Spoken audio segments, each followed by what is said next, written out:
এই রিভাব দেন, রিভাব। কথা বন্ধ করেন ভাই, বসেন। আলহামদুলিল্লাহি রাব্বিল মাশরিকাইনি ওয়া রাব্বিল মাগরিবাইন আল্লাযী খালাকা কুল্লা শাইইন যাওজাইন ওয়া আওজাবা আলাইনাল ইহসানা বিল ওয়ালিদাইন ওয়া নাশহাদু আন লা ইলাহা ইল্লাল্লাহু ওয়াহদাহু লা শারীকা লাহু ওয়া আশহাদু আন্না মুহাম্মাদান আবদুহু ওয়া রাসূলুহু সাইয়্যিদুল কাওনাইন সাল্লাল্লাহু আলাইহি ওয়া আলা আলিহি ওয়া আসহাবিহি ওয়া আতবাইহি আজমাইন লাইলা ওয়া নাহারান ফিত তারফাইন فقد قال الله تعالى في كلامه المجيد وبرهانه التوحيد জবান খুলে পড়ে না আউযু বিল্লাহি মিনাশ শাইতানির রাজিম বিসমিল্লাহির রহমানির রহিম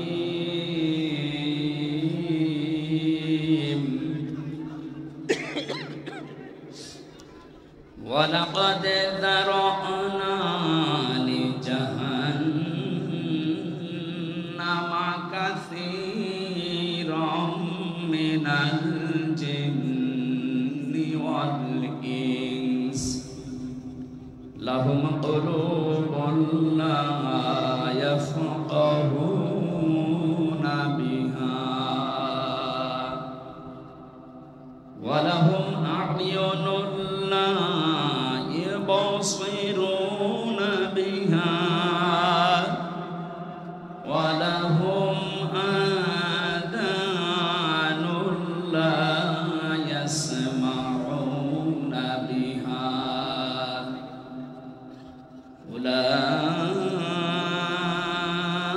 উলাইকা কাল আনআমি বাল হুম আদাল উলাইকা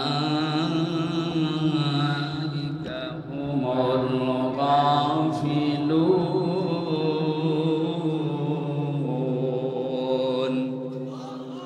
সাদাকতা ইয়া রাব্বানা عن أبي هريرة رضي الله تعالى عنه قال قال النبي صلى الله عليه وسلم من قرأ القرآن فاستظهره فحل حلاله وحرم حرامه أدخله الله الجنة وشفعه في 10 من أهل بيته كلهم قد وجبت له النار رواه ابن ماجه وما زادهم إلا إيمانا وتسليما اللهم صل على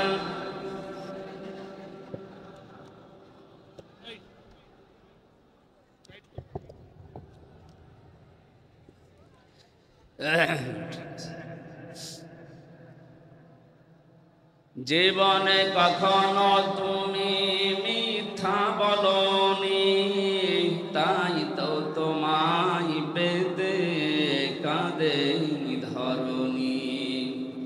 তোমারই মতো নেতা পেলেও ফুটতো সুখের দোলা চামেলি বকুল। আলহামদুলিল্লাহ, বাংলাদেশের ঐতিহ্যবাহী জেলা খুলনা শিরোমণি মাধ্যমিক বিদ্যালয় ময়দানে শিরোমণি হাফিজিয়া মাদ্রাসার উদ্যোগে 65তম 3 দিন ব্যাপী মহাবিশ্বের মহাবিশ্বয় আমাদের মালিক আমাদের মনিব মহান রব্বুল ইজ্জাতুল জালালের মুখের পবিত্র বাণী কোরআনে কারীম। এ মহতী অনুষ্ঠানের সম্মানিত সভাপতি, বাংলাদেশ জামাতে ইসলামী কেন্দ্রীয় কমিটির সেক্রেটারি জেনারেল, শিরোমণি হাফিজিয়া মাদ্রাসার সম্মানিত সভাপতি, বিশিষ্ট রাজনীতিবিদ, সাবেক সংসদ সদস্য, ইসলামিক চিন্তাবিদ, শিক্ষাবিদ জনাব অধ্যাপক মিয়া গোলাম পরোয়ার আতালাল্লাহু উমরাহু ওয়া বারাকাল্লাহু ফি হায়াতি। বলেন আমিন। যে বাবা তাকে জন্ম দিয়েছেন তিনি কবরে আছেন, মরহুম মিয়া আব্দুল হামিদ। আল্লাহ রাব্বুল আলামিন তার কবরটাকে যেন জান্নাতুল ফেরদাউস বানিয়ে দেন। এখনো পর্যন্ত তার মা জীবিত আছে, হায়াতে তাজ্জেবা সিহাতে কুল্লিয়া কামনা করছি। বলেন আমিন। যে মাদ্রাসার উদ্যোগে আজকের এই অনুষ্ঠান, জন্মলগ্ন থেকে পর্যন্ত যারা এই মাদ্রাসার দায়িত্বে আছে, অনেকে কবরে আছে। বিশ্বনবী মুহাম্মদ রাসূলুল্লাহর ঘর মাদ্রাসা, এর দায়িত্বে যারা আছে, নবীর সম্মানে আল্লাহ তাদেরকে যেন মাফ করে দেন। বিশ্বনবীর খাদেম এই পরিচয় নিয়ে হযরতে ওমর বিশাল একটা ফায়দা তিনি নিয়েছিলেন। আমি তার জীবনীতে পড়েছি। তিনি সন্তানকে মাদ্রাসায় দিলেন। ওই সময় প্রধান বিচারপতির দায়িত্বে ছিলেন হযরতে আলী রাদিয়াল্লাহু তাআলা আনহু। তিনি তার সন্তানটাকে দিলেন মাদ্রাসায়, হযরতে হুসাইন। বারবার কলম ফেলে দিচ্ছে টেবিল থেকে আর বলছে আমাকে তুলে দাও, তুলে দাও।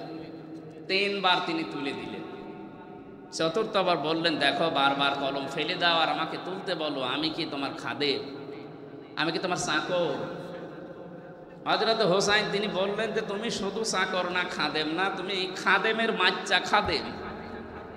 একটা প্রধান বিচারপতির ছেলেকে যদি বলা হয় যে তুমি খাদেম না, তোমার বাপও খাদেম, ওর মাথা তো এমনি খারাপ হয়ে যাওয়ার কথা। তিনি ওই সময় দেশের প্রেসিডেন্টের ছেলে। বাড়িতে গিয়ে বলছে, আব্বা আমি আর মাদ্রাসায় যাব না। কেন? আমার ক্লাসে হোসাইন আমাকে গালি দিয়েছে এবং তোমাকেও গালি দিয়েছে, বলেছে নাকি আমি খাদেমের বাচ্চা খাদেম, তুমি যদি বিচার না করো আমিও মাদ্রাসায় আর পড়ব। তিনি বললেন ঠিক আছে, বিচার এখন না, জমার দিন করো। হাজারো মানুষ আসবে জমার দিন মসজিদে নববীতে। তিনি খুতবা দেওয়া বন্ধ করে বললেন, হোসাইন এখানে আসো। বলছে হ্যাঁ, এই সামনে আসো। তুমি ক্লাসে সবার সামনে আমার এই ছেলেকে আব্দুল্লাহকে খাদেমের বাচ্চা খাদেম বলে গালি দিয়েছো, অপমান করেছো। বলছে হ্যাঁ। কেন করলে? হযরতে হোসাইন বললেন, খলিফা বুকে হাত দিয়ে বলেন তো, আপনি কি আমার নানার খাদেম ছিলেন না? হযরত ওমরের কথা বন্ধ হয়ে গেছে, চোখ দিয়ে দর দর করে পানি ঝরছে। ডাক দিয়ে বলে, নবীর সাহাবীরা বিচার হয়ে গেছে। ছোট মানুষ আব্দুল্লাহ তো বোঝে না, ডাক দিয়ে বলে, বাবা বিচার তো তুমি শুরুই করলে না, হয়ে গেল কি করে? হযরত ওমর বলে, সন্তান যে বিচার করেছি এটা দুনিয়া না, মরণের পরেও কাজে লাগবে। ও হুসাইন, তুমি যে কথাটা বললে এটা কি লিখে দিতে পারবে? আমি একটু দলিল চাই। ছোট মানুষ তো আবেগে বলছে, নিয়ে আসেন খাতা কলম নিয়ে আসেন। কাগজ নিয়ে এসেছে, খেজুর পাতা। উনি লিখে দিলেন, ওমর আমার নানার খাদেম ছিল, আমি দেখেছি। ইতি হুসাইন ইবনে আলী। সই করে দিলাম, যান। কাগজটা হাতে নিয়ে হযরত ওমর চুমা খেলেন, চোখে মুখে লাগিয়ে বললেন, নবীর সাহাবীরা আমি যখন মারা যাব এই কাগজটা আমার কাফনের ভেতরে দিয়ে দিও। কিয়ামতে যদি আমার জীবনের কিছুই কবুল না হয়, আল্লাহ যখন আমাকে দাঁড় করাবে তার সামনে, জীবনে কিছুই যদি আল্লাহর ভালো না লাগে, তো কাগজটা তুলে আল্লাহকে দেখাবো, রব্বুল আলামিন দেখো তোমার নবীর নাতি লিখে দিয়েছে আমি নবীর খাদেম ছিলাম, এই ওসিলা হলেও তুমি আমাকে মাফ করে দাও। জান্নাতের গ্যারান্টি জীবিত অবস্থায় পেয়েছিলেন, তারপরও এই চিন্তা ছিল তার।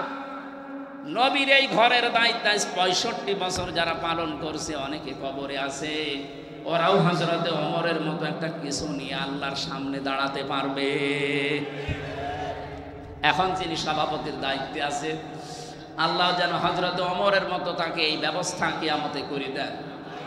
বলেন বলেন। এতক্ষণ যারা আলোচনা রাখলেন, আপনাদের এই জেলার সন্তান মাওলানা আবুল বাশার জিহাদি দামাত বারকাতুহুল আলিয়া, আমার সফর সঙ্গী হয়ে সারা দেশে আমার সাথে থাকে বিভিন্ন মাহফিলে, মাওলানা হুসাইন আহমেদ মাহফুজ চুয়াডাঙ্গা, মাওলানা রবিউল ইসলাম আপনাদের খুলনার সন্তান এখানে আছে, অনেক আলেম বসে আছে স্টেজে, আমি অনেকের নামও জানি না।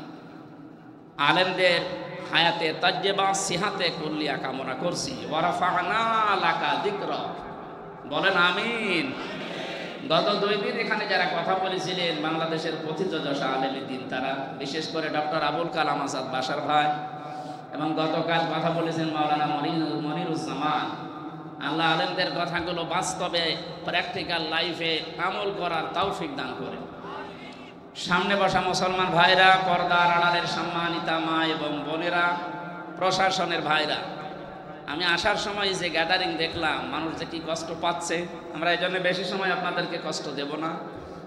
তাফসীর আকারে কিছু কথা বলার চেষ্টা চালাবো, আমার তাওফীক ইল্লা বিল্লাহ। যে আল্লাহ আমাদেরকে দয়া করে এখানে নিয়ে আসলেন, এটা আমাদের কৃতিত্ব না, আল্লাহর নিজের দয়া। সাবেক এমপি সাহেবকে এমপি বানাতে কমপক্ষে 3.5 থেকে 4 লক্ষ মানুষ লেগেছে, রায় লেগেছে, ভোট লেগেছে, কথা বলেন না কেন?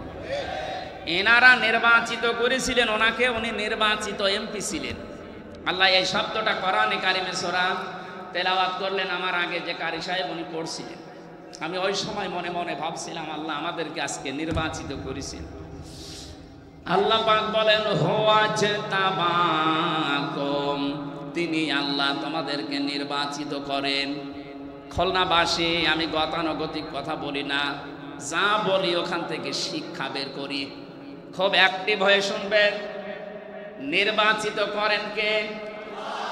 লক্ষ লক্ষ নবী দুনিয়ায় এসেছে, লক্ষ কোটি মানুষ আল্লাহ দুনিয়ায় পাঠিয়েছে, আদমের সন্তান। কিন্তু বিশ্ব নবীর উম্মত হওয়ার জন্য সবাই নির্বাচিত হয়নি, আল্লাহ আমাদেরকে নির্বাচিত করেছেন। কথা বলেন না কেন? অন্তত এই শিরোমণি এবং এই ডমরিয়া ফুলতলা মিলে 3.5 থেকে 4 লাখ মানুষ বাস করে, ভোটার শুধু। বাকি আরো 4 লাখ যদি ধরেন তা 8-9 লাখ হবে।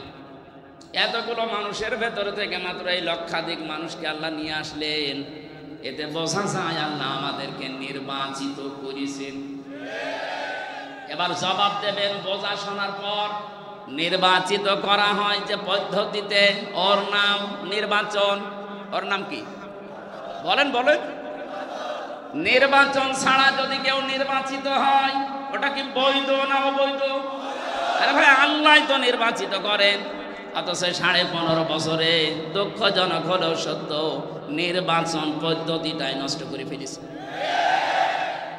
তারপরও 4-5 দিন উনি বিভিন্ন দেশের মডলদের কাছে কথা ছড়াচ্ছে যে আমি নির্বাচিত সরকার ছিলাম, আমাকে জনগণ উৎখাত করেছে। এটা তাহা মিথ্যা কথা।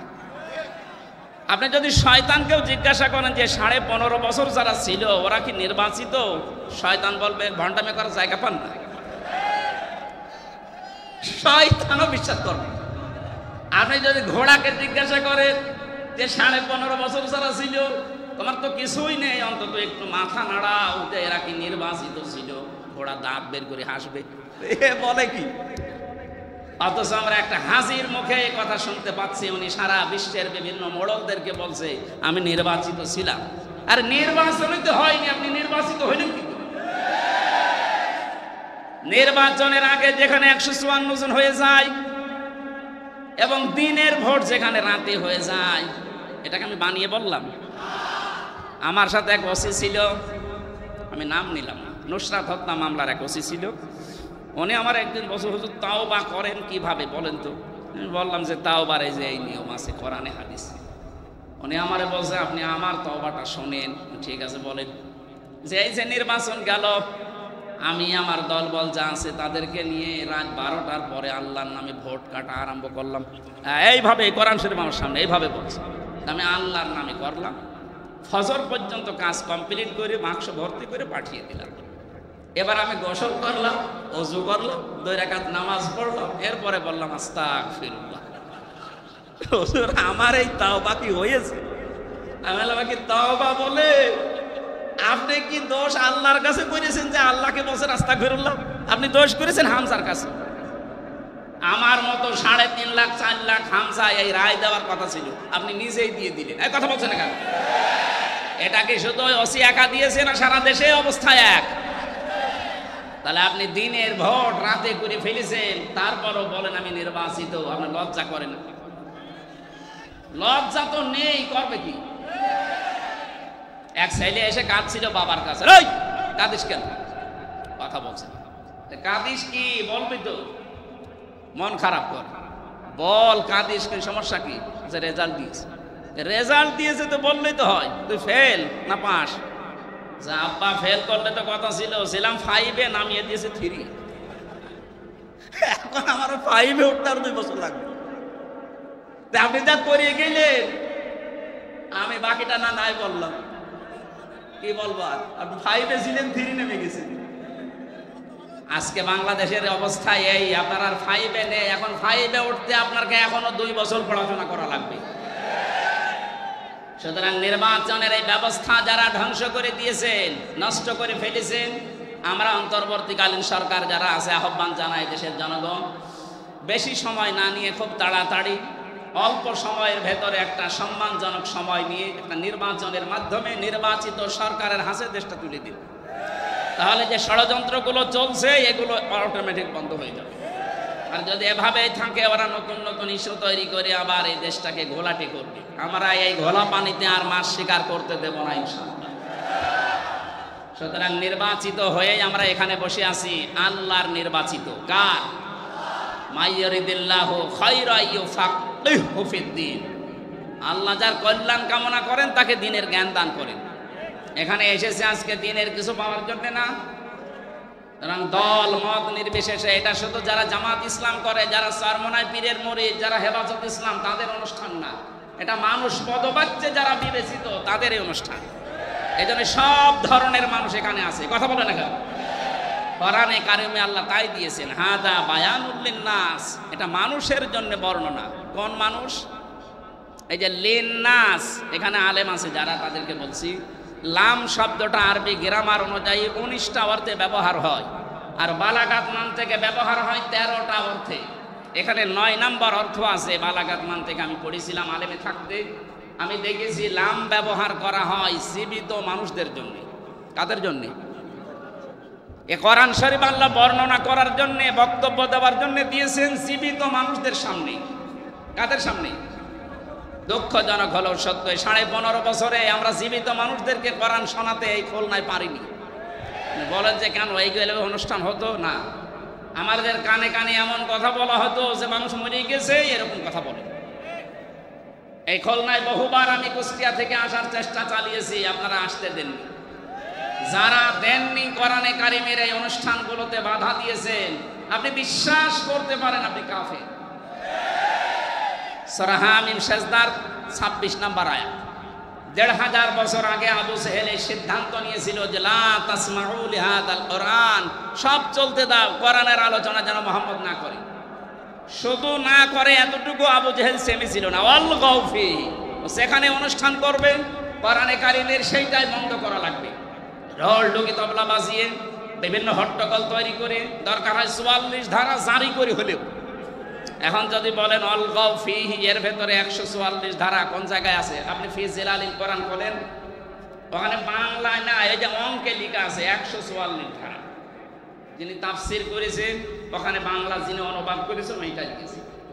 সুতরাং দুনিয়াতে যারা কোরআনের অনুষ্ঠানগুলো পণ্ড করার চেষ্টা করে, তাদের উদ্দেশ্য এই লাআল্লাকুম তাগলিবুন, আশা করা যায় তারা বিজয়ী থাকবে, গালিব থাকবে। 1500 বছর আগে আবু জেহেল খুব ভালো করে জানতো আমি যে চেয়ারে বসে আছি এ চেয়ার অবৈধ চেয়ার। কথা বলেন না কেন? অবৈধ চেয়ারের পায়া নড়বড়ে হয়। ও ভালোভাবে জানতো মুহাম্মদ যেটা বলতে চায় এইভাবে যদি মানুষ বসে, তা আমার চেয়ারের পায়া থাকার কথা না। আমার মনে হয় এই 15.5 বছরে যারা দায়িত্বে ছিল এরাও বুঝেছিল হামজা যেটা বলতে চায় এটা মানুষ বুঝলে আমার চেয়ার থাকবে না।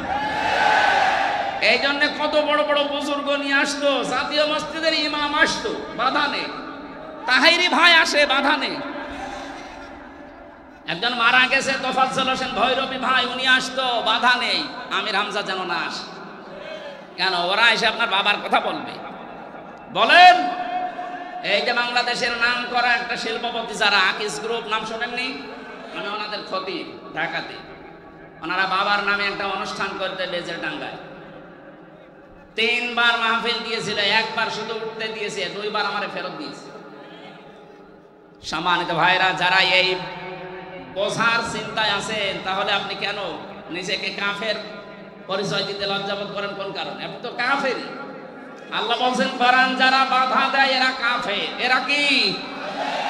2 নম্বরে কোরআন শুনতে আসে, বিশ্বাসও করে, কিন্তু যখন দেখে না এই কাজ কারবার তো আমার সাথে মেলে না, তখন আস্তে করে পেছন দিক থেকে কেটে পড়ে। আল্লাহ বলেন এগুলো মুনাফিক। সূরা নিসা 5 নম্বর পারা 7 নম্বর পৃষ্ঠার 1ম নম্বর লাইনের 61 নম্বর আয়াতে আছে এই তথ্যগুলো। যারা কোরআন শুনতে আসে, বিশ্বাসও করে, তো কিছুক্ষণ পরে যখন তার প্র্যাকটিক্যাল লাইফে মেলে না, তখন চলে যায়, এগুলো মুনাফিক। দেখেন কোনটা ওঠে না। প্রসাব পায়খানা আর বিড়ি খাওয়ার জন্য গেলে যাবে, কারণ এ জেলাতে বিড়ি তৈরি হয়। এটা বাদ দিয়ে ভালো লাগছে না এই বলে যদি কেউ চলে যায়, ও কি বলেন? বলেন। আমার মনে হয় অন্তত এই 3টা কারণ ছাড়া আর কেউ যাবে না। 3 নম্বরে কোরআন শুনতে আসে যারা, তারা মুমিন। তারা কি? সূরা আনফালের 2 নম্বর আয়াতে আল্লাহ তাদের পক্ষে এমন একটা সুন্দর কথা জানিয়েছেন, আপনি একটু মিলাবেন। আজকে জন্মের পর থেকে আপনি শুনেছেন না, ওভাবে আধুনিকভাবে শোনেন। ইন্নামাল মুমিনুনা আল্লাযীনা ইযা যুকিরাল্লাহু ওয়াজিলাত কুলুবুহুম ওয়া ইযা তুলিয়াত আলাইহিম আয়াতুহু যাদাতুহুম ঈমানা ওয়া আলা রাব্বিহিম ইয়াতাওয়াক্কালুন। বলেন আল্লাহু আকবার। আল্লাহ পাক বলেন আমার দৃষ্টিতে, কার দৃষ্টি? আরো জোরে বলেন। আপনি নিজের সাথে এবার মিলাবেন। খুলনা বিভাগের মানুষেরা আমরা নিজেদেরকে সবচেয়ে বেশি ভালোবাসি অন্যান্য বিভাগের চাইতে, কারণ এই বিভাগে আমার জন্ম। আমি খুলনার নিজেদেরকে বাইরের যখন জেলাতে যাই, বাইরের দেশগুলোতে, বাড়ি কোথায় হয়তো কুষ্টিয়া, চুয়াডাঙ্গা, মেহেরপুর বলে চেনে না, এই জন্য খুলনা বলা লাগে। আমি আপনাদের সন্তান হিসাবে ভালোবাসা আপনাদের উপরে বেশি আছে, এই দাবি নিয়ে বলছি। আমি চাই না আপনি জাহান্নামী হয়ে যান।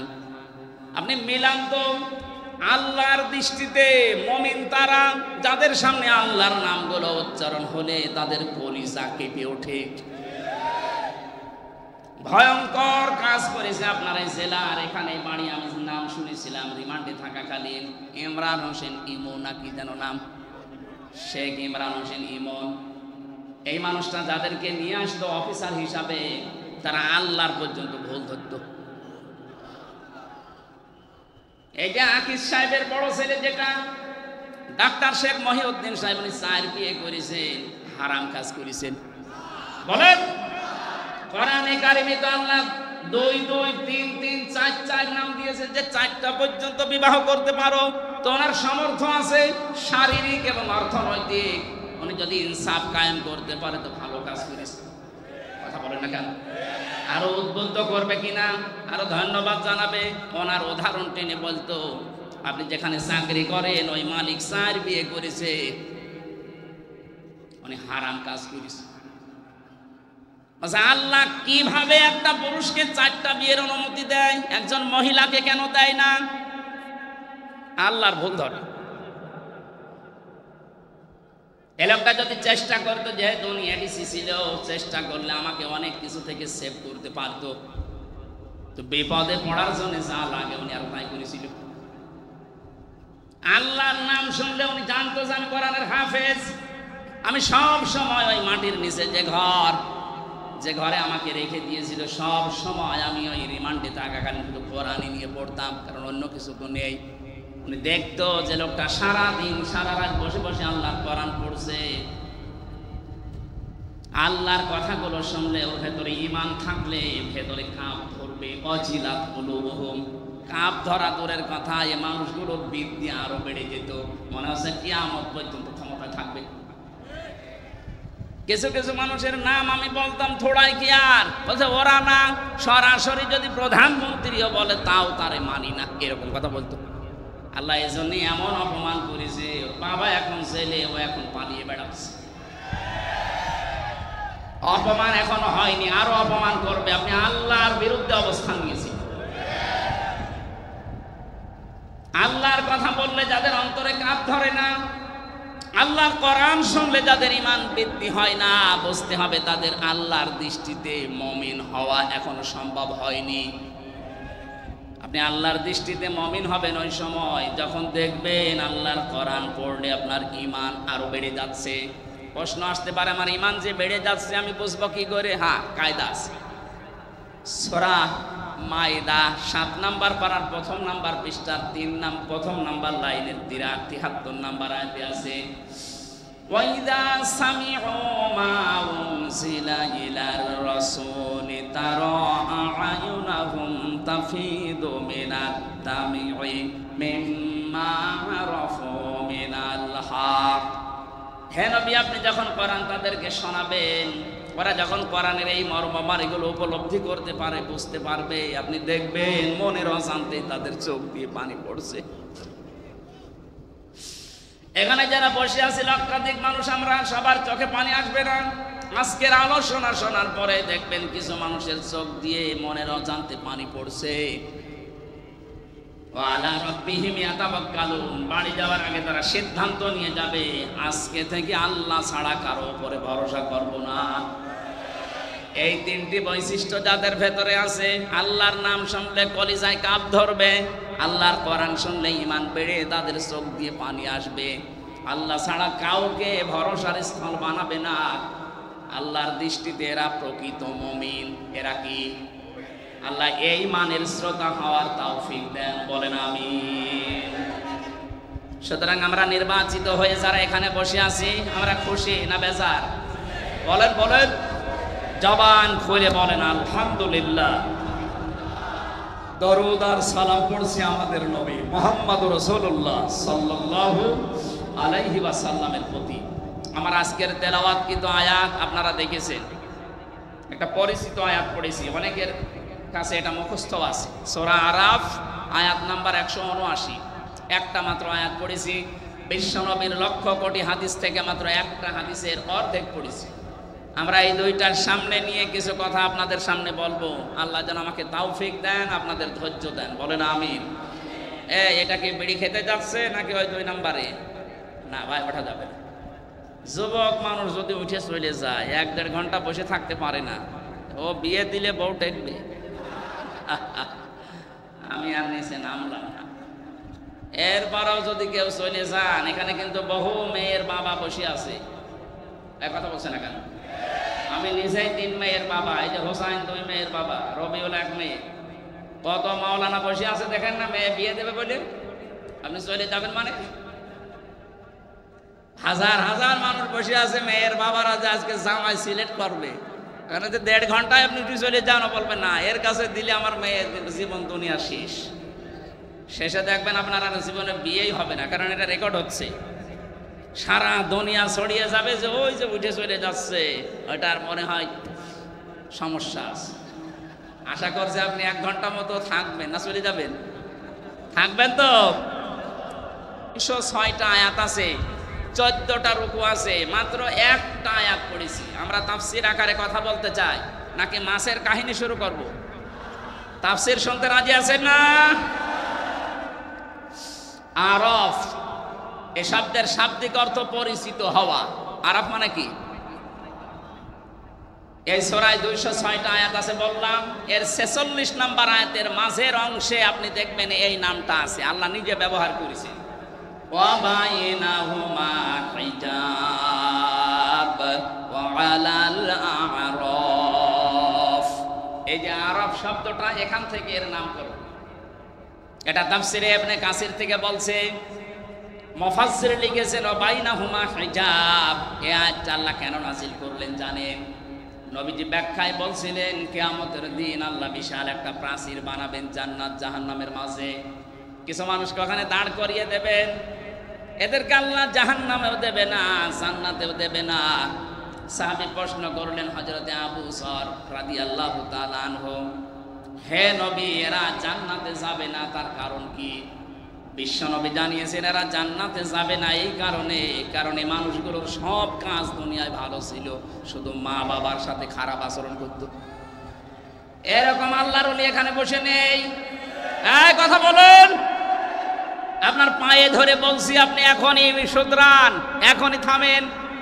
তামাম দুনিয়া ভর্তি নেকি নিয়ে আপনি হাজির হবেন কিয়ামতে, কিন্তু মা বাবার মনে যদি বৈধ কোনো কারণে কষ্ট দিয়ে থাকেন, আপনি লিখে নিতে পারেন, জান্নাত পাবেন না। নবীজি জানিয়েছেন হোমা জান্নাতুকা হোমা নারুকা, মা বাপ তোর জান্নাত, মা বাপ তোর জাহান্নাম। সুতরাং আমাদের আমল যদি, কাজ যদি এরকম কারো থেকে থাকে, সে যেন এক্ষুনি পাল্টিয়ে যায়।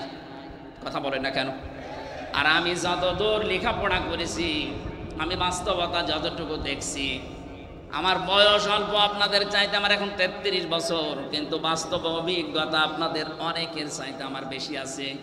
আমার মতো ঘোরাঘুরি আমার মুরব্বী জীবনে করেনি। আমি যত জায়গায় গেছি, বাংলাদেশ সহ বিশ্বের, মুরব্বী এত বছর বয়স মনে হয় অত জায়গার নামও শোনেনি। আমরা রাতের বেলা চলাফেরা করা মানুষ, রাতের বেলা আমরা দেখি 3টা জিনিস বেশি দেখা যায় রাস্তায়, একটা বক্তা, একটা কুত্তা আর একটা পুলিশ। এখন পুলিশ একটু কম পাওয়া যাচ্ছে, কিন্তু বক্তা আর কুত্তা পাওয়া যাচ্ছে রাস্তায়।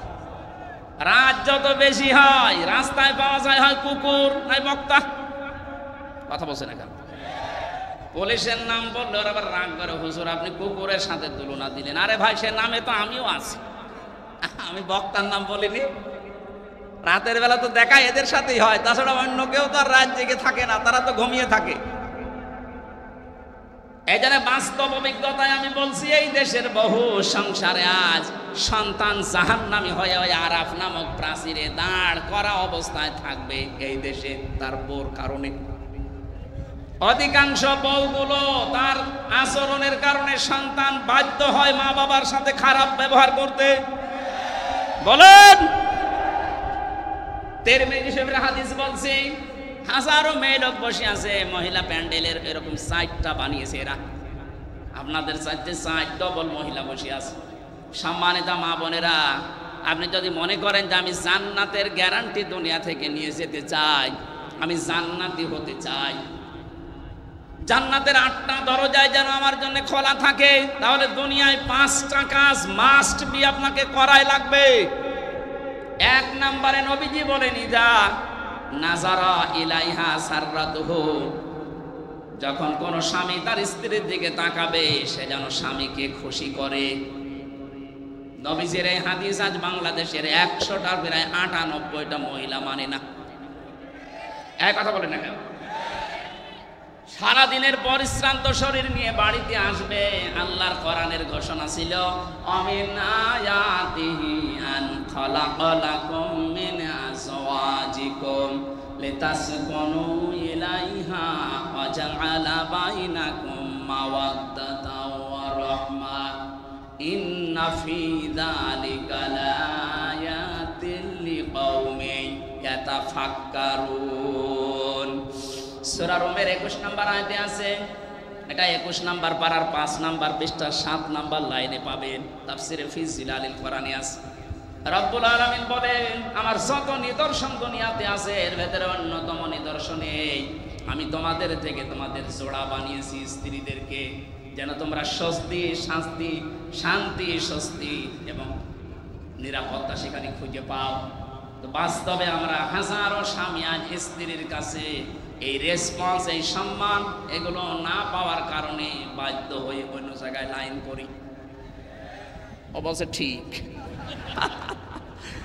করোনার মানুষ তো বদনাম করে ফেলবে দেখছি। সম্মানিত মা বোনেরা, আপনার স্বামী এখানে বসে আছে, এই ক্যামেরা ওইদিকে মারো তো, যেটা ঠিক বললো, দেখেন ওর স্ত্রী কি বলে। আজকে আপনার ভাত বন্ধ হয়ে যাবে। আমার দিকে ঘোরানো আছে, আমরা কয়েকজন ঝামেলায় আছি, আপনাদের অসুবিধা নেই না। যখন বলেই ফেলেছেন মুখ ফুটে, আমার মনে হয় এরকম কিছু হচ্ছে। স্ত্রীর পক্ষ থেকে এই রেসপন্স, এই আগ্রহ, এই ভালোবাসা, মায়া মহাব্বত না পাওয়ার কারণে আজ পরকীয়া প্রেম দিন দিন বেড়ে যাচ্ছে। এজন্য স্বামী যখন বাইরে থেকে আসবে, আপনি যদি জান্নাতি মহিলা হতে চান, প্রথম নম্বরে আপনার কাজ হবে তাকে আনন্দ দেওয়া। সাররাতুহু ইদা নাজারা ইলাইহা সাররাতুহু, তাকে আনন্দ দেওয়া। সে যেভাবেই হোক, সাজগোজ করে হোক, কথাবার্তা দিয়ে হোক, আবেগ অনুভূতি দিয়ে হোক, দরকার হয় কাতুকুতু দেবেন। কি অসুবিধা? কোনো অসুবিধা নেই। স্বামীকে যদি কাতুকুতু দেওয়া লাগে তাও দেবেন, ও যেন হাসে। 2 নাম্বার, ইদা গাবা আনহা হাফিজাতুহু, যখন আপনার স্বামী বাইরে থাকবে ওই সময়টা নিজের শরীর, নিজের সম্ভ্রম, ইজ্জত আপনি হেফাজত করে রাখবেন। দুঃখজনক হলো সত্য যে এখন বিভিন্ন নেতারা ধরা পড়ছে, এদের নাকি রাতের বেলা ঘুম পাড়ানোর জন্য আলাদা মানুষ লাগতো। বলেন নাউজুবিল্লাহ। যারা এসে এদেরকে ঘুম পাড়াতো এরা কারো না কারো বউ। এই কথা বলেন না কেন? আমি নাম ধরি না সহজে, যা দেখতে পাচ্ছি বাধ্য হওয়া লাগছে এদের চরিত্রের বর্ণনা দিতে। একটা মানুষের চরিত্র বলে নবীজি 3 প্রকার মানুষকে সবচাইতে বেশি লানত দিয়েছেন। তার 1 নম্বরে যারা বুড়ো জেনাখোর। আরে 15.5 বছরে আমার মনে হয় বুড়ো জেনাখোর বেড়ে গিয়েছিল। 75, 80, 85 বছর বয়স, শরীর চলে না, বাকিটা বললাম না। কথা বলেন না কেন? এখন বের হচ্ছে না। তারা সম্মানিত মানুষের জন্য তাদের নাম নিলাম না। কি চরিত্র আপনার! চেহারা দেখলে কাকের মতো মনে হয়, অথচ মুখের জেনা, হাতের জেনা, কলবের জেনার বাকি জেনা আমি নাই নাই বললাম। এগুলো সব এখন বের হচ্ছে। কথা বলেন না কেন? যারা আপনাকে ঘুম পাড়িয়ে রাত 12টা, রাত 2টায় বাড়ি যেত, এরা কারো না কারো বউ। বলেন না কেন? এরা কোনোদিন জান্নাত পাবে? ইদা গাবা আনহা হাফিজাতুহু, স্বামী যখন থাকবে না নিজেকে আপনি পরিশুদ্ধ করে রাখবেন। এটা জান্নাতি মহিলাদের নিদর্শন। এটা হাজারো মেয়ে লোকের ভেতরে পাওয়া যায় না। স্বামী বাইরে গেলে উল্টা পাল্টা মোবাইল নাম্বারে কল দিয়ে এমন এমন কথা বলে, সংসার ভেঙে যেতে শেষে বাধ্য হয়। কথা বলে না কেন ভাই? 3 নম্বরে বিশ্ব নবী জানিয়েছেন, ওয়া তুইনু আলা দীনি যাওজাতিহা, তোমার স্বামী যখন বাইরে দিনের কাজ করবে, এই মহিলা নেককার হলে তাকে সাহায্য করবে। আমার মনে হয় যতটুকু আমি দেখেছি, একামতে দিন যারা এদেশে কায়েম করতে চায় তাদের স্ত্রীগুলো অন্তত এটা একটু মেনে চলছে। আর বাকি যেই বলেন, সে পীর হোক আর ক্ষীর হোক আর আলেম হোক, অধিকাংশ যারা একামতে দিনের এই কনসেপ্টটা নিজের ভেতরে আনতে পারে না, তাদের পরিবারে 100 ভাগে 98 ভাগ অশান্তি। আপনি খোঁজ খবর নিয়ে দেখবেন। আমি যতটুকু পেয়েছি এটা বললাম। সম্মানিত মা বোন যারা এসেছেন, আপনার স্বামী যদি মানব কল্যাণমূলক কোনো কাজে থাকে, যদি দিনের কাজ করে, দিন প্রচারে, দিন প্রসারে, দিন কায়েমে, সে কাজেই থাকবে, আপনি তাকে খাদিজার মতো সাহায্য করবেন। এক কথা বলেন না কেন? কিয়ামতের ময়দানে খাদিজাতুল কুবরাকে যেমন জান্নাতের দরজাগুলো ডাকতে থাকবে, আপনাকেও না নিয়ে যাবে না। তার জীবনী পড়লাম গভীর রজনীতে, হযরতে খাদিজাতুল কুবরা রাদিয়াল্লাহু তাআলা আনহা দরজার সাথে হেলান দিয়ে ঘুমিয়ে আছেন। মুহাম্মদ রাসূলুল্লাহ আসলেন, একটা মাত্র ডাক দিয়েছেন, খাদিজা। দরজা খুলে গেছে। ডাক দিয়ে বলে, স্ত্রী এত রাত হয়ে গেছে, ঘুমাওনি? হযরতে খাদিজা বলে, হে রাসূল, আপনি দিনের দাওয়াত নিয়ে বাইরে থাকেন, 24 ঘন্টা আমি আতঙ্কে থাকি, কাফেররা না জানি কি আপনার উপরে কি করে ফেলে। যতক্ষণ বাড়িতে না আসেন আমার ঘুম হয় না। এরপরও যদি আমার ঘুম লেগে যায়, চিন্তা করি আমি আরামের বিছানায় ঘুমাবো। আপনি দিন প্রচারে, দিন প্রসার করে এসে রাতের বেলা আমাকে ডাক দিতে দিতে হয়রান হয়ে যাবেন, আপনি কষ্ট পাবেন দাঁড়িয়ে থাকতে। এজন্য আমার কষ্ট হলেও আমি এই জ্বালানা দরজার সাথে লাগিয়ে নিজের পিঠকে হেলান দিয়ে ঘুমাই। নবীজি হযরতে খাদিজাকে বুকের ভেতরে জড়িয়ে নিলেন, কপালে গালে চুমা দিলেন, ডাক দিয়ে বললেন, খাদিজা, আগামী দিন থেকে এরকম আর করবা না। খাদিজাতুল কুবরা ওই দিন নবীজিকে বলেছিলেন, হে আমার স্বামী, আমি একটা বিষয়ের গ্যারান্টি চাই। কি বিষয়? কবরে আমাকে যখন রাখা হবে, আমি আপনার মুখ থেকে কবরের বর্ণনা শুনেছি। পৃথিবীর থেকে বিদায় নেওয়ার পর জান্নাতে যাবার আগ পর্যন্ত ভয়ঙ্কর একটা জায়গার নাম কবর। আপনি আমাকে আজকে একটু কথা দেন, কবরে দেওয়ার পরে যে ফেরেশতা আসবে তাদের যে প্রশ্নের উত্তর, এটা আমি খাদিজা আমি দিতে পারবো না, আমার নিজের প্রতি নিজের বিশ্বাস নেই, আপনি এই জবাবটা নিজে দিয়ে দেবেন। নবীজি বললেন, আদম থেকে শুরু করে পর্যন্ত কেউ কারো কবরে জবাব দিয়ে দেয়নি, এটা আমি পারবো না। আপনি একটু লক্ষ্য করেন, এখানে নবীজি বললেন কি, আদম থেকে শুরু করে পর্যন্ত কেউ কারো কবরে জবাব দিয়ে দেয়নি, এটা আমি পারবো না। অথচ বাংলাদেশে বহু ভণ্ড পীর এটা ছড়িয়েই দিয়েছে, এ দরবারে মুরিদ হলে কবরের হিসাব ওরা কিসে দিয়ে দেবে। এটা যে পুরা প্রতারণা, বাটপারি, চিটারি, আর কারো কাছে ফতোয়া নেওয়া লাগবে? এই ভ্রান্ত ধারণায় যারা আছেন এক্ষুনি আপনি থামবেন। কিসের পীর, কিসের বাবা? নবীজি নিজে তার স্ত্রীকে গ্যারান্টি দিতে পারছেন না। হযরতে খাদিজাতুল কুবরা বলেন, হে নবী, আপনি যদি আমাকে কিছুই না বলেন, এই যে আমি সেজদায় গেলাম, আমার মালিক যখন কিছু না জানাবে ততক্ষণ আমি সেজদা থেকে মাথা তুলব না। নবীজি দাঁড়িয়ে আছেন, হঠাৎ ফেরেশতা জিবরাইল এসে বলে, হে নবী, খাদিজাকে আপনি মাথা তুলতে বলেন, তার চোখের পানি আরশে মঞ্জুর হয়ে গেছে। আল্লাহ রাব্বুল আলামিন নিজে আপনাকে অর্ডার দিয়েছেন, খাদিজার প্রশ্নের জবাব আপনি দিয়ে দেবেন। নবীজি বললেন, কি বলো জিবরাইল? আমি আজ পর্যন্ত কোনোদিন এ ব্যবস্থা কারো পক্ষে পাইনি, না খাদিজার পক্ষে আল্লাহ দিয়েছেন, আপনাকে দেওয়া লাগবে। হযরতে খাদিজাকে ডাক দিয়ে বললেন, মাথা তোলো, তোমার চোখের পানি আরশে পৌঁছিয়ে গেছে, তোমার কবরের জবাব দেওয়া লাগবে না, আমি নিজে দিয়ে দেব তোমারটা। হযরতে খাদিজা ওই দিন বলেছিলেন, হে আমার স্বামী, আপনার জন্য এই ঘরটা আমি নয়েজ মুক্ত রাখি, শব্দ, গোলমাল, আওয়াজ এগুলো থেকে আপনাকে আমি শান্তিতে রাখি। ঘরে আসলে আপনার স্বামী বাইরে থেকে যখন আসবে, ঘরটা আপনি শান্ত নির্মল করে দেবেন। খাদিজাতুল কুবরা এই কাজ করার কারণে তার জন্য আল্লাহ একটা জান্নাত ঘর বানিয়ে রেখেছেন। আপনি যদি আপনার স্বামী যখন বাইরে থাকবে কর্মজীবনে, দিনের কাজে, মানবতার কাজে, ভেতরে আসার সঙ্গে সঙ্গে যেন একটা স্বচ্ছ, নির্মল, শান্ত একটা ঘর উপহার পায়, আপনাকেও খাদিজার মতো আল্লাহ একটা ঘর জান্নাতে বানিয়ে দেবেন। খাদিজা ওই দিন বলেছিলেন, হে রাসূল, আমি আপনার কাছে জানতে চাই, আপনার যে জুব্বা মোবারক আছে এইটা দিয়ে আমার কাফন বানাবেন। ঠিক আছে, এটা তো আমার আন্ডারে, আমি দিয়ে দিলাম। 2 নম্বরে আপনি আমার কবরের ভেতরে একটু গড়াগড়ি করবেন, কারণ আমি জানি আপনার শরীর যেখানে লাগবে ওখানে জাহান্নামের আগুন পৌঁছাবে না। বিশ্বনবী তার ইন্তেকালের পরে 3 দিন পরে দেখা যাচ্ছে খাদিজার ইন্তেকাল হয়ে গেল। মুহাম্মদ রাসূলুল্লাহ নিজে তার জুব্বা মোবারক দিয়ে কাফন বানিয়ে দিলেন, কবরের ভেতরে নিজে একটু গড়াগড়ি দিলেন, নিজের হাতে খাদিজাকে কবরে শায়িত করার পরে উপরে মাটি দিয়ে সাহাবা একরাম বলে, হুজুর আপনি যাবেন না। নবীজি বলেন, সাহাবীরা তোমরা চলে যাও, খাদিজার সাথে আমার কিছু কথা দেওয়া আছে। কিছুক্ষণ ফেরেশতা এসে বলে, মার রব্বুকা ওয়া মান নাবিয়্যুকা ওয়া মা দীনুকা। ওপর থেকে মুহাম্মদুর রাসূলুল্লাহ ডাক দিয়ে বলছে, ফেরেশতারা থামো, খাদিজাকে প্রশ্ন করার দরকার নেই।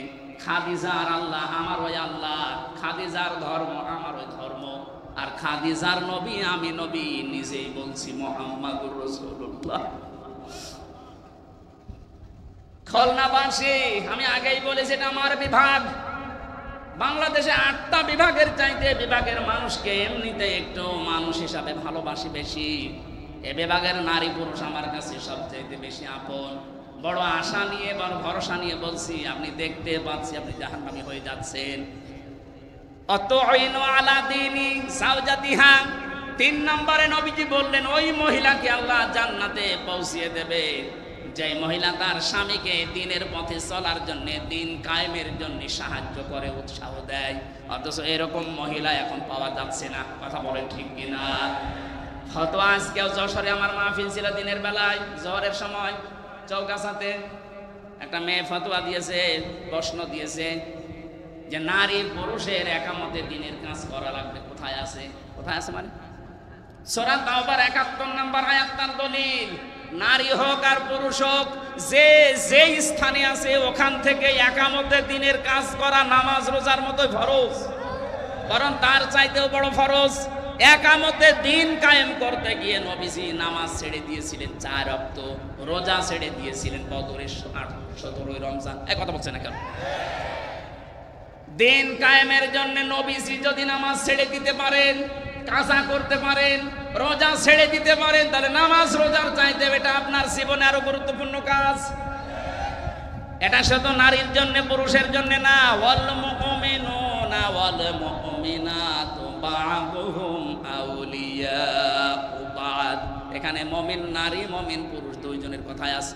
সুতরাং যারা নিজের স্বামীকে ইসলাম কায়েমের জন্য আপনি উদ্বুদ্ধ করবেন, সাহায্য করবেন, ছাড় দেবেন, তাকে সময় দিয়ে দেবেন, আল্লাহ আপনার জান্নাতের 8টা দরজা নিজে খুলে রাখবে। বলেন সুবহানাল্লাহ।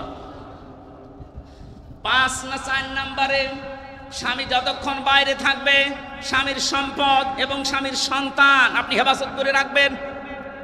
আজ হাজারো মেয়ে লোক স্বামী বাড়ি থাকে না, সন্তানের হাতে মোবাইলটা দিয়ে উনি সারা দিন নিজে সিরিয়াল দেখতেছে। না, এরকম মহিলা আমরা চাই না। আমরা চাই খাদিজাতুল কুবরার মতো, যিনি ফাতেমা তৈরি করবে। কথা বলেন। যিনি উম্মে কুলসুম তৈরি করবে, যিনি রুকাইয়া তৈরি করবে, এরকম মা আমরা ঘরে ঘরে দেখতে চাই। কথা বলেন ঠিক কিনা? 5 নাম্বার, ওই মহিলার জন্য আল্লাহ জান্নাতের দরজা খোলা রাখবেন যেই মহিলা স্বামী যেটা পছন্দ করে ওটা যদি জায়েজ হয় সে নিজে ওইটা পছন্দ করবে। এটা আসলে 100টার 98টা পরিবারে আমরা পাচ্ছি না। স্বামী যেটা পছন্দ করে জায়েজ, অথচ স্ত্রী ওইটা চায় না। আমি 27টা পেয়েছি, তার একটা বলছি। আমি সহ যত স্বামী এখানে বসে আছে প্রত্যেকটা স্বামী পছন্দ করে এবং চায় যে বিয়ের পরে যেন আমার মা বাবা আমার সাথে থাকে। কথা বলেন না কেন? তো 100টার 98টা পরিবারে এটা চায় না। এই মেয়েটা চায় না, শুধু এই মেয়ের দোষ না, এই মেয়েটাকে কান পড়া দেয় ওর মা আর ওর বড় বোন। ওখান থেকে খালি বারবার ফতোয়া দেয়, আর কতদিন থাকবি, তাড়াতাড়ি আলাদা হ। সম্মানিত মা বোনেরা, আপনার মা, আপনার বড় বোন যদি আপনাকে জান্নাতে যাওয়ার প্রতিবন্ধকতা সৃষ্টি করে, এরকম মার বাবার কথা মানা। আরো জোরে বলেন। এই যে আরাফ নামক যে প্রাচীরের উপরে আপনি দাঁড়িয়ে আছেন, এই হাদিসের ব্যাখ্যা বলতে গিয়ে আমি হাদিসটা নিয়ে আসলাম। বিশ্ব নবী জানিয়েছেন ওদেরকে আল্লাহ জান্নাতে দিচ্ছে না কারণ তারা মা বাবার হক আদায় করেনি। 2 নম্বর, নবীজি বললেন ওদেরকে জাহান্নামে আল্লাহ দেবে না। সাহাবী প্রশ্ন করলেন হযরতে আবু যর গিফারী রাদিয়াল্লাহু তাআলা আনহু, হে নবী এদেরকে জান্নাতে দিচ্ছে না বুঝলাম, জাহান্নামে দেবে কেন? বিশ্ব নবী বলেন এই মানুষগুলো দুনিয়া আর যাই করুক, একামতে দিনকে কায়েম করার জন্য সর্বাত্মক চেষ্টা চালিয়েছে, এই কারণে আল্লাহ তাদেরকে জাহান্নামে দেবে না। এটা শুধু খুলনা না, সারা পৃথিবীতে ছড়িয়ে যাচ্ছে। কত সাংবাদিক দেখছেন না? সবাইকে উদ্দেশ্য করে আমি ঘোষণা দিতে চাই, সূরা সফের 10 নম্বর আয়াতের দলিল, হাল আদুল্লুকুম আলা তিজারাতিন তুনজিকুম মিন আযাবিন আলীম। তোমাদেরকে এমন একটা ব্যবসার কথা বলবো যেটা করলে জাহান্নামের আগুনে যাওয়া লাগবে না।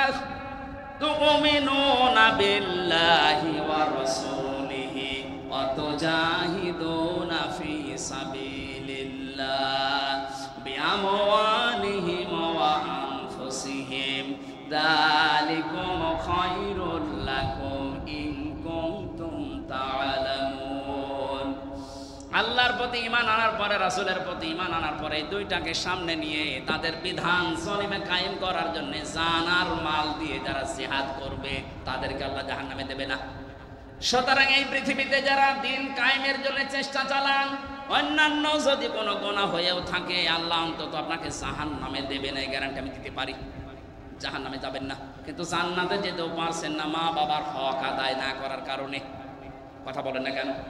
হাদিসের শেষে আমি আর পাইনি যে নবীজি আর জানাননি যে তারা যাবে কোথায়।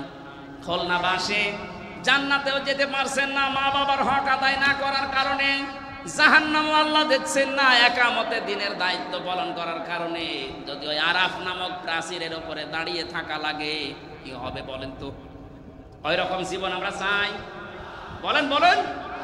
এই আরাফ নামক সূরা থেকে একটা মাত্র আয়াত পড়েছি, 206টা আয়াত এখানে আছে, 179 নাম্বার আয়াত। আমার আজকের আলোচনার বিষয় বিবেক। কি বললাম? আরো জোরে। বিবেককে যদি সত্যি কেউ কাজে লাগাতে পারে, জীবনও সে রাস্তা হারাবে না, সে রাস্তা পাবেই। আজকে আমরা অনেকে রাস্তা হারিয়ে ফেলেছি বিবেককে কাজে না লাগার কারণে। দেখেন তো আল্লাহ কি জানিয়েছেন, ওয়ালাকাদ যারানা লিজাহান্নামা কাসীরাম মিনাল জিন্নি ওয়াল ইনস। আল্লাহ কথা শুরু করার আগে তাকিদ দিচ্ছেন। আল্লাহ পাক বলেন ওয়ালাকাদ, অবশ্যই, যারানা, আমি বানিয়েছি, তৈরি করেছি, লিজাহান্নামা, জাহান্নামের জন্য, কাসীরাম মিনাল জিন্নি ওয়াল ইনস, অধিকাংশ মানুষ আর জিন জাহান্নামে যাবে, এই জন্যে বানিয়েছি। প্রশ্ন আসতে পারে তাহলে আমাদের দোষ কি? যেখানে আল্লাহ কাসির দিলেন কলিল না দিয়ে, আবার কাসির না দিয়ে কাসির র এক আলিফ টান আছে। কলিল মানে অল্প, কলিলা মানে একেবারে অল্প, কাসির মানে অল্প, কাসির, কাসির মানে বেশি, কাসির র মানে অনেক বেশি। কত বেশি আমাদের মেধা ধরবে না। আল্লাহ বলেন এত মানুষ আর জিন জাহান্নামে দেব। আমরা যেহেতু প্রশ্নই করে ফেলেছি আল্লাহ, তাহলে আমাদের দোষ কি? আল্লাহ বলেন দোষ আছে। 3টি ইন্দ্রিয় শক্তি যাদের আছে, এই 3টা যারা কাজে লাগাবে না, এই মানুষগুলো মাস্ট বি জাহান্নামে যাবে। আর অন্যান্য কারণ আছে অন্য আয়াতে, এই আয়াতে 3টা পেয়েছি। খুলনাবাসী, এখন থেকে আপনি মিলাবেন আপনার ভেতরে এই 3টা গুণ আছে কিনা। যদি থেকে থাকে এখনই তাওবা করে ভালো হওয়ার নিয়ত করা লাগবে। রাজি আছেন কিনা? রাজি আছেন কারা কারা? দেখি লিল্লাহে তাকবীর, লিল্লাহে তাকবীর, লিল্লাহে তাকবীর। আলহামদুলিল্লাহ। ভাই আমরা এবার 3টা কারণ বলছি, দেখেন আমার ভেতরেও যদি থাকে আমি এখনই পরিবর্তন হওয়ার সিদ্ধান্ত নিব। 1 নম্বরে লাহুম কুলুবুন লা ইয়াফকাহুনা বিহা, তাদের কলব আছে কিন্তু চিন্তা নেই, উপলব্ধি শক্তি নেই।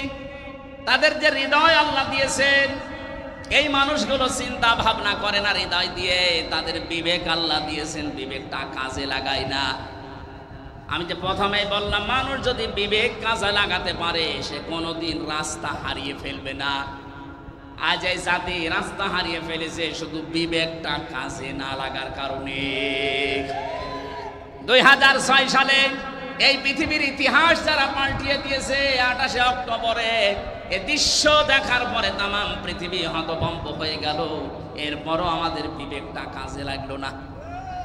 আপনি চিন্তা করতে পারেন, একটা জীবিত মানুষকে পিটিয়ে হত্যা করার পরে তার লাশের উপর একটা মানুষ ড্যান্স দেয়, আর তারা এখন মানবতার বলি উড়াচ্ছে।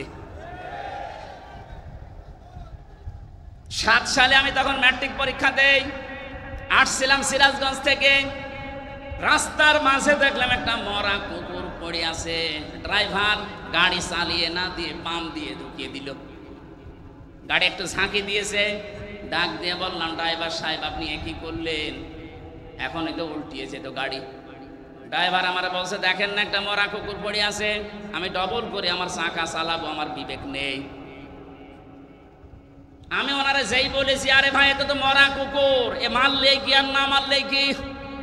ড্রাইভার আমার দিকে আবার ঘুরে বলছে, হুজুর আপনি কি আসলে হুজুর নাকি বেশ ধরেছেন? কেন? আপনি দেখছেন একটা মরা কুকুর পড়ে আছে, আমি ডবল করে গাড়ির চাকা চালাবো, আমার বিবেক নেই। বললাম, ভাই আপনার নাম কি? বলছে সুব্রত। তার মানে উনি হিন্দু মানুষ। নাম কি বলেন বলেন। পিঠের ওপরে থাবা দিয়ে ওই দিন বলেছিলাম আপনি একটা হিন্দু, আপনার ইমান নেই কিন্তু বিবেক আছে। বিবেক থাকার কারণে একটা নিকৃষ্ট জীব পড়ে আছে মরা, তারপর আপনি ডবল করে মারেন না। অথচ পৃথিবীর আশরাফুল মাখলুকাত আমার জসিম ভাইকে কিছু মানুষ পিটিয়ে মারার পরে ড্যান্স দিয়েছিলেন। এদেরকে মানুষ আপনি বলতে পারেন, কথা বলেন না কেন? এদের বিবেক কোথায় গেল? আমি আর সাবেক এমপি সাহেব যে জেলখানায় ছিলাম, ওখানে যে রাইটার শেষে পেয়েছিলাম, রাইটার যাকে ওই যে খুলনাতে বাড়ি আপনাদের এই 18 মাইলের এদিকে, এদিকে পাইক গাছের এদিকে 18 মাইল আছে না, ওখানে বাড়ি শাওন। এই যে বিশ্বজিৎ হত্যার মামলার আসামি, ওর ফাঁসি ছিল, এখন যাবজ্জীবন 30 বছর জেল খাটা লাগবে। মাঝে মাঝে নাম লিখতে আসতো, গণনা করার সময় বলতাম যে ভাই আপনি কেস করলেন কি করে? সে দেখেন আমার বিবেক ওই সময় কাজ করেনি। এই হিন্দু বেটা আমারে বারবার বলেছিল যে ভাই আমি মুসলমান না, আমি শিবির কি জানি না, আমি ফুল হাতা হাফ হাতা না। কথা বোঝে? আমি ফুল হাতা, আমার হাফ হাতা না, তারপরও আমি ছাড়ি নাই। গরু যেভাবে কোপ দেয়, ছাগল যেভাবে কোপ দেয় মানুষ, আমি ওইভাবে কোপিয়েছি। আপনার বিবেক মরে গেছে। কুষ্টিয়ার আবরার ফাহাদকে যেদিন পিটিয়ে আপনি মেরে ফেলেছেন, কথা বলেন ঠিক কিনা? আপনাদেরকে নিষিদ্ধ করার আমি 100 কারণ বলতে পারবো, কিন্তু বৈধতা দেওয়ার একটা কারণ এই দেশের মানুষের কাছে নেই। আপনি যে বৈধতা পাওয়ার জন্য বলছেন আমরা মানি না, মানে আপনি যে বৈধতা পাবেন, কি দিয়ে পাবেন? একটা জিনিস দেখান যে এই কারণে আপনাদের বৈধতা দেওয়া লাগবে। আপনাদেরকে নিষিদ্ধ করার জন্য আমি 100 কারণ দেখাতে পারবো। এখন আমি নিজে যাদের সাথে জেল খেটে আবরার হত্যা মামলার আসামিরা আমাদের সাথে ছিল, ওনাদের ব্লকে ছিল। বিবেকটা আজ আমাদের কাজে লাগছে না। আল্লাহ রাব্বুল আলামিন জানেন লাহুম কুলুবুল লা ইয়াফকাহুনা বিহা, এই শব্দ দিয়ে আরম্ভ করলেন। যাদের বিবেক কাজে লাগে না এই মানুষগুলোকে আল্লাহ জাহান্নামে দেবেন। আল্লাহ স্মরণ করাচ্ছেন আমাদের ওই জন্মের ইতিহাসটা। হালা আতা আলাল ইনসানি হিনুম মিনাদ দাহরি লাম ইয়াকুম শাইআম মাযকুরা। আল্লাহ পাক বলেন মানুষের জীবনে কি এমন সময় অতিবাহিত হয়ে যায়নি যে সময় উল্লেখ করার মতো সে কিছু ছিল না। আমাকে যদি আল্লাহ বলে হামজা নেই থেকে তোকে আমি এ পর্যন্ত বসিয়েছি, এর মাঝে তোর মা বাবা শুধু বিছানায় ছিল, বাকি যা করার কে করেছে বলেন? বিজ্ঞান এখন প্রমাণ করছে ফালিয়ানজুরিল ইনসানু মিম্মা খুলিকা মিম্মা ইন দাফিক ইয়াখরুজু মিন বাইনিস সুলবি ওয়াত তারাইব। এই যে সুলবুন আর তারাইব এই শব্দ দুইটা নিয়ে বাবার স্ফলিঙ্গ দিয়ে দ্রুত গতিতে যে পানিটা বের হয়ে মায়ের রান রেহেমের ভেতরে জমা হয়, বিজ্ঞান জানিয়েছে চুল, রক্ত, গোশত আর চর্বি এগুলো আল্লাহ তৈরি করেন। চুল, রক্ত, হাড়, রক্ত, চর্বি আর চামড়া, গোশত, রক্ত, চর্বি আর চামড়া, 4-8টা জিনিস যখন এক হয়ে যায়, আল্লাহ বলেন মানুষ তৈরি হওয়ার জন্য 13টা জিনিস লাগবে। বাকি 5টা আমি আল্লাহ আমার রব নামের কারণে তোকে নিজে দান করেছি। ওয়াজআলা লাকুমুস সামআ ওয়াল আবসারা ওয়াল আফিদা ইলা আখিরি আয়া। এই যে শ্রবণ শক্তি, দর্শন শক্তি, বাক শক্তি, আকেল শক্তি আর ঘ্রাণ শক্তি, এটা দুনিয়ায় কেউ দেয়নি, আল্লাহ নিজে দিয়েছেন এই 5টা। এই যে কথা বলতে পারি বাক শক্তি, এটা দেওয়া কার? আরো জোরে।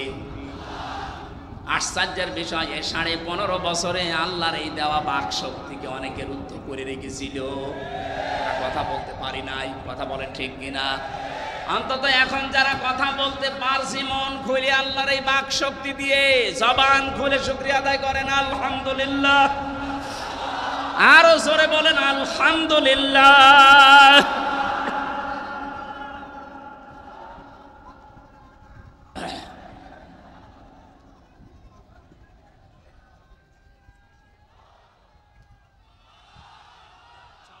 না কিছু লাগে না,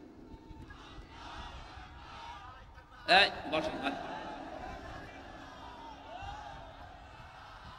আউহা ফুতিহাত আবওয়াবুহা ওয়াকালা লাহুম খাসানাতুহা আলাম ইয়াতিকুম রুসুলুম মিনকুম ইয়াতলুনা আলাইকুম আয়াতি রাব্বিকুম ওয়া ইউনযিরুনাকুম লিকা ইয়াউমিকুম হাদা। বলেন আল্লাহু আকবার। খুলনাবাসী জাহান্নামে যখনই মানুষকে নিয়ে যাওয়া হবে, দরজা খোলা হবে, প্রবেশ করি আবার দরজা তালা লাগিয়ে দেওয়া হবে। এটা আমি জেলখানায় যাওয়ার পরে আয়াতটা আমি উপলব্ধি করতে পেরেছি। আল্লাহ পাক এখানে জাহান্নামের কথা বলার সঙ্গে সঙ্গে জানাননি যে জাহান্নামের দরজা খোলা থাকবে না, জাহান্নামের দরজা সব সময় বন্ধ থাকবে, শুধু আপনাকে প্রবেশ করানোর পরে আবার তালা লাগিয়ে দেবে। বাংলাদেশ সহ বিশ্বে যত কারাগার আছে, জেলখানা আছে, সব নিয়মই এইটা। আসামি প্রবেশ করাবে, করানোর পরে বন্ধ করে দেবে, আবার বের করে দেবে, আবার বন্ধ করে দেবে। কখনো দরজা খোলা থাকে না, 24 ঘন্টা দিন রাত তালা মারা। জাহান্নাম আল্লাহ এইভাবেই বানিয়েছেন, 24 ঘন্টা তালা মারা থাকবে। ভেতরে ফেরেশতারা উপর থেকে জিজ্ঞাসা করবে, তোমাদের কাছে কি নবী রাসূল চাইনি? খুলনার মানুষেরা হয়তো ওই সময় বলতে পারে না, 1500 বছর আগে নবী রাসূল পার হয়ে গেছে, আমি নবী রাসূল পাবো কোথায়? এই যে আলাম ইয়াতিকুম রুসুলুন, এখানে রাসূল বহু বচন না, আল্লাহ এক বচন দেয়নি, বহু বচন দিয়েছেন। প্রশ্ন আসতে পারে, এখন কি রাসূল আছে? কিয়ামত পর্যন্ত আসবে, তাহলে আল্লাহ রসুলুন বহু বচন দিলেন কেন? জবাব হচ্ছে ফি জিলালিল কোরআন আর ইবনে কাসিরে, এই দুইটা তাফসীরের জবাব। আল্লাহ রসুলুন বহু বচন দিয়েছেন এর জন্য কিয়ামত পর্যন্ত নবী রাসূল আসবে না ঠিক, কিন্তু নায়েবে রাসূল আসবে। কথা বলে না কেন? তামাম দুনিয়ায় যারা ইলম পেয়েছে, আমরা যাদেরকে আলেম বলি, এই আলেমরা যারা জ্ঞান অনুযায়ী তাদের যোগ্যতা অনুযায়ী আমল করবে, এই মানুষগুলো নায়েবে রাসূল, নবীর উত্তরাধিকারী। এই জন্য আল্লাহ রাসূল না দিয়ে রসুলুন দিয়েছেন। খুলনার মানুষেরা জাহান্নামের দরজার দারোয়ান ফেরেশতা মালিক, উনি বলবে, আরে তোদের কাছে নবী আর রাসূল যায়নি, কিন্তু আমির হামজা গিয়েছিল। এক কথা বলে না কেন? মাওলানা হোসাইন আহমেদ গিয়েছিল, এই জাহান্নামের কথা কি শোনায়নি? এই যে এই শাস্তি সতর্ক করেনি, ওরা তখন বলবে, ক্বালু বালা ক্বাদ জানা নাযীর। হ্যাঁ, আমাদের কাছে সতর্ককারী গিয়েছিল, যে নাম এখন ফেরেশতারা বলবে ওই নামে। হয়তো আমির হামজা বলতে পারে, হোসেন আহমেদ বলতে পারে, রবিউল ইসলাম বলতে পারে, আবুল বাশার বলতে পারে, যারা আলেম নবীর উত্তরাধিকারী নায়েবে রাসূল, তাদের নাম বলা হবে। এই জন্য রসুলুন দিয়েছেন। তারা যখন স্বীকার করবে হ্যাঁ গিয়েছিল, তারপরে কি ফেরেশতারা এই কথা জবাব চাইলে ওরা বলবে, ফাকাযাবনা ওয়া কুলনা মা নাযালাল্লাহু মিন শাই।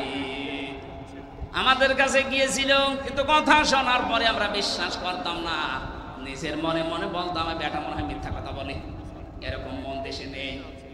এক কথা বলে না, ও বলবে যে বেটা মনে হয় মিথ্যা কথা বলে, এরকম কিছু আল্লাহ নাযিল করেনি। আপনি নিজেও কোরআন পড়তে পারেন না, বোঝেন না, হামজা বলবে, আপনি মানবেনও না। আপনি কি হয়েছেন? কি বলেন, কি হয়েছেন আপনি? ধরা যেদিন খাবেন, সেই দিন ধরা এমন জায়গায় খাবেন, শুধরাবেন, সে পদ্ধতিও থাকবে না। তখন আফসোস করে বলবে, ওয়াকালু লাউ কুন্না নাসমাউ আও নাকিলু মা কুন্না ফি আসহাবিস সাঈর।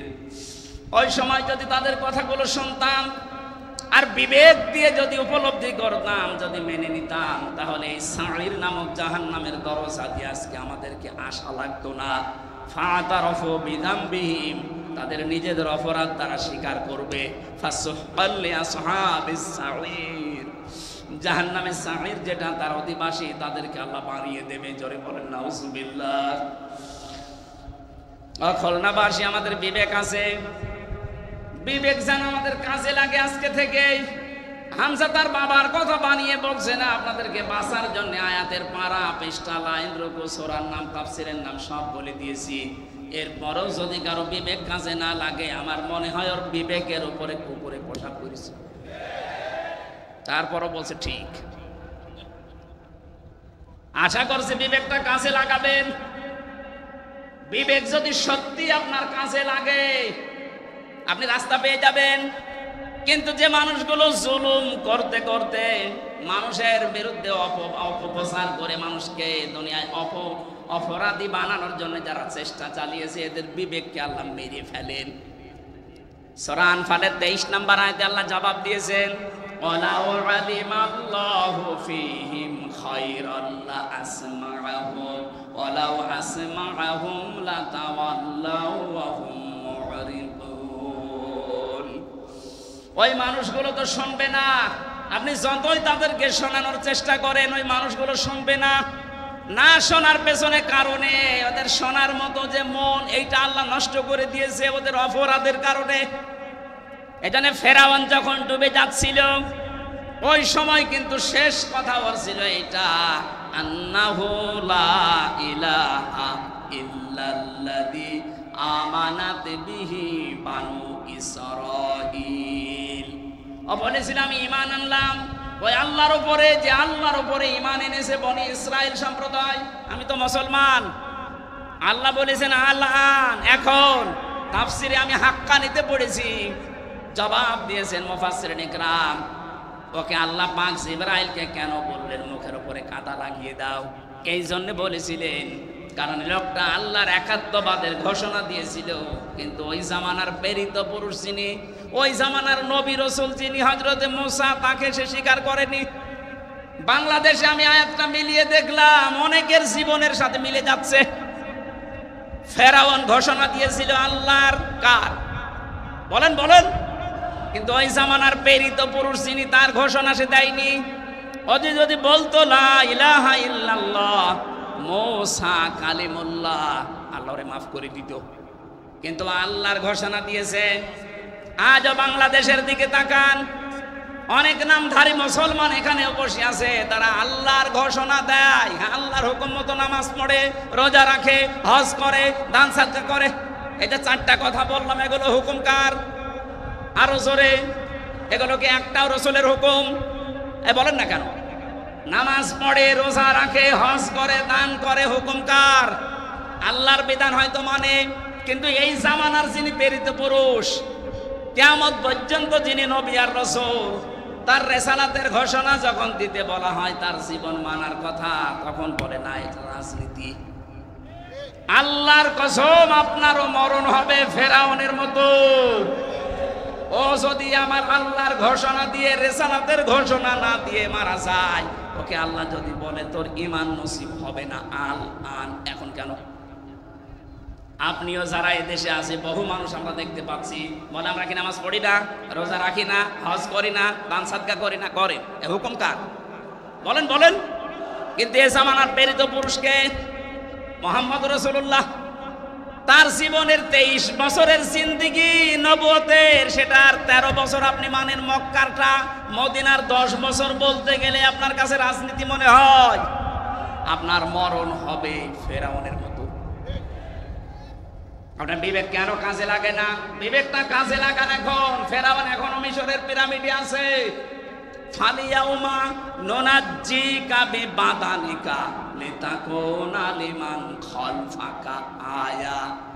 তোকে আমি নিদর্শন করে রাখলাম, কিয়ামত পর্যন্ত তোর পেছনে যারা আসবে তারা যেন তোকে নিয়ে শিক্ষা নিতে পারে, কিন্তু না। ওয়া ইন্না কাসীরাম মিনান নাসি আন আয়াতিনা লাগাফিলুন। অধিকাংশ মানুষ তোকে দেখতে যাবে, তোকে দেখে আসবে, তোকে দেখা পর্যন্ত শেষ, কিন্তু তারা শিক্ষা নেবে না।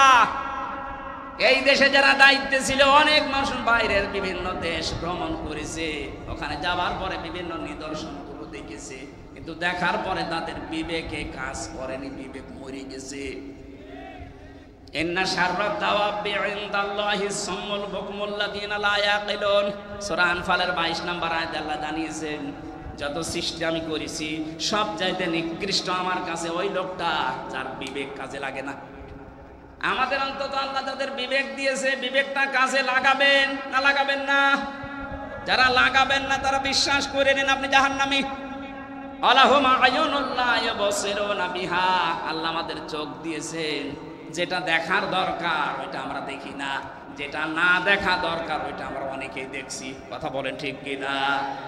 যাদের মোবাইলে এমন কোন দৃশ্য আছে যেটা নিজে দেখলে আনন্দ পায়, অন্য কেউ দেখলে লজ্জা পায়, এমন দৃশ্য নেই? এক কথা বলেন না কেন? যেগুলো আছে এই মুহূর্তে ডিলিট করা লাগবে। যেটা নিজে দেখলে আনন্দ পাচ্ছেন, অন্য কেউ দেখলে আপনি কষ্ট পান, লজ্জা পান, এই দৃশ্যটা হারাম, এটা এই মুহূর্তে ডিলিট করা লাগবে। কারা কারা ডিলিট করবেন হাত তোলেন তো দেখি। আপনার মোবাইল দেখে খুলে দেন, এদিকে আসেন, নিয়ে আসেন তাড়াতাড়ি। ভিডিও ফাংশন দেখেন তো কি আছে, খোলেন তাড়াতাড়ি, খোলেন খোলেন। দাঁড়ান, আমি মাহফিল শেষ করে মোবাইল রাখছি, এটা রেখে দেন তো আমি দেখব। আলাহুম আয়ুনুল্লাহ ইউবসিরুনা বিহা, আপনার চোখ আছে কিন্তু আপনি না দেখার ভান করেছিলেন। 28 অক্টোবর আপনি দেখতেছেন, তারপরও দলীয় লোক কিছুই বলেননি। এই কথা বলেন এখন। আজকে ওর 100 ভাগের 1 ভাগ কিছু হলে আপনি চিল্লিয়ে ওঠেন কেন? ওই সময় আপনার বিবেক কি মরে গেছে? ওই সময় আপনার চোখ ছিল না? আলাহুম আযানুল্লাহ ইয়াসমাউনা বিহা, ওদের কান আছে কিন্তু ওরা শুনেনি। দুনিয়ার সব কিছু শুনতো, আমার কোরআনের কথা শুনতো না। কথা বলে ঠিক কিনা? কত কিছু রেডিওর পর্দায় শুনতেন, টেলিভিশনে শুনতেন, পত্রিকায় শুনতেন, শোনার পরও বলতেন না। খালি বিভিন্ন রকমের মিথ্যা ট্যাগ দিয়ে আপনি সব চেপে যেতেন। আপনার বিবেকটা, এই কানটা, চোখটা কি করেছিলেন? এই 3টি ইন্দ্রিয় শক্তি যারা কাজে লাগায় না, উলাইকা কাল আনআম, আল্লাহ বলেন এগুলো মানুষ না, চতুষ্পদ জানোয়ার। বালহুম আদল, তার চাইতেও নিকৃষ্ট। বলেন নাউজুবিল্লাহ। উলাইকা হুমুল গাফিলুন, তারা গাফেল। আল্লাহ এই আয়াতটা বাস্তব জীবনে আমরা যেন সেট করতে পারি, সেই তৌফিক দাও। বলেন আমিন।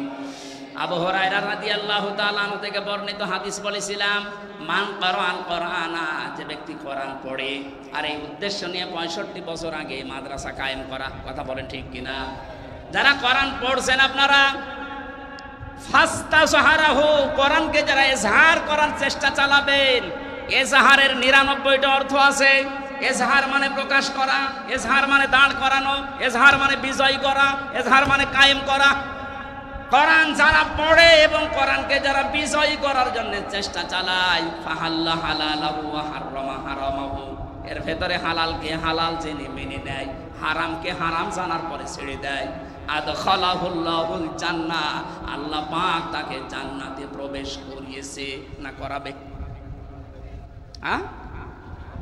না না, আদখালা এটা মাঝি, আদখালা ইদখিলু এটা অতীতের শব্দ।